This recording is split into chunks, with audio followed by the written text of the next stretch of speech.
guys, big update tayo. Dito tayo somewhere in Antipolo. So meron na check ngayon na Nissan Almera na 2013, automatic yan guys. Nakamags na rin yan. Yan. Bago rin yung gulong, bago yung baterya. Oo. Naka-LED na rin yung headlight.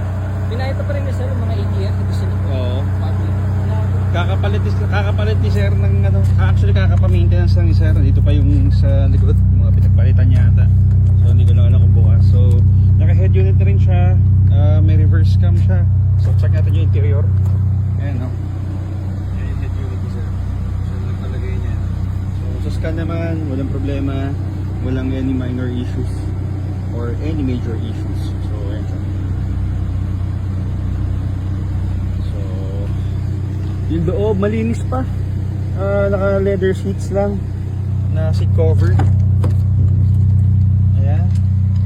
Papers, all good. Kompleto rin. Ayan. Yung paint ni sir for the year model is naalagaan niya. Actually, pa-repaint na rin naman ni sir yan way back. So, sa atin na bahala sa detailing nito. Makinis pa rin. Unlike sa mga ibang sinecheck namin, talagang repairing case sir, suabe. So test drive natin.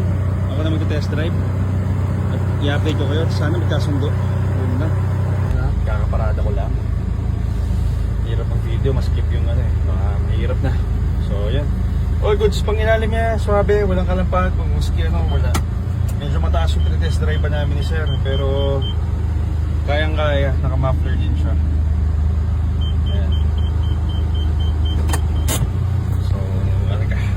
Natin kung matipil natin kay sir. Ayan, so nadila natin guys at walang kahirap-hirap. Kausap si sir, napakabait kausap. So gumagawa lang ng acknowledgement receipt, deed of sale, at yun na, iuwi na natin to at ipila sa mga bago nating units. So abangan nyo guys.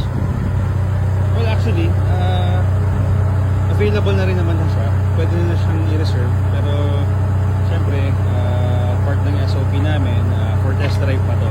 So pag sa mga non-unit, mga non-Ford na units natin, at least mga minimum of 5 days.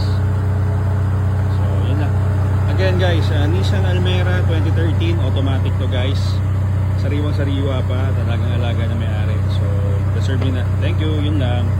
And ayun pa pala, sana may mapuntahan pa tayo mamaya. Sana pwede. Toyota Fortuner naman, pero wala pang assurance yun. So hopefully shoot din. So yun lang. So guys, nakuha na namin Nissan Almera na 2013 automatic. Ayan siya.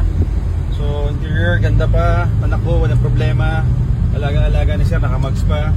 So on to the next tayo. So yung Fiesta na gamit namin, Ford Fiesta yan, nakalimutan ko na yung year model. Pero ano yan, parang 2015 yata, above or not sure. Pero manual yan. Available yan guys, pero tinest drive lang namin. Medyo mataas yung temperature niya. Not sure kung saan nanggagaling, pero baka sa radiator kasi nabanggit is may leak yan. Pero hindi siya nag-overheat. At least sa test drive namin dito sa paakyat. Nasa ano kami, medyo pa-antipolo kami. So sumulong. So yun lang guys. Yan ang update namin.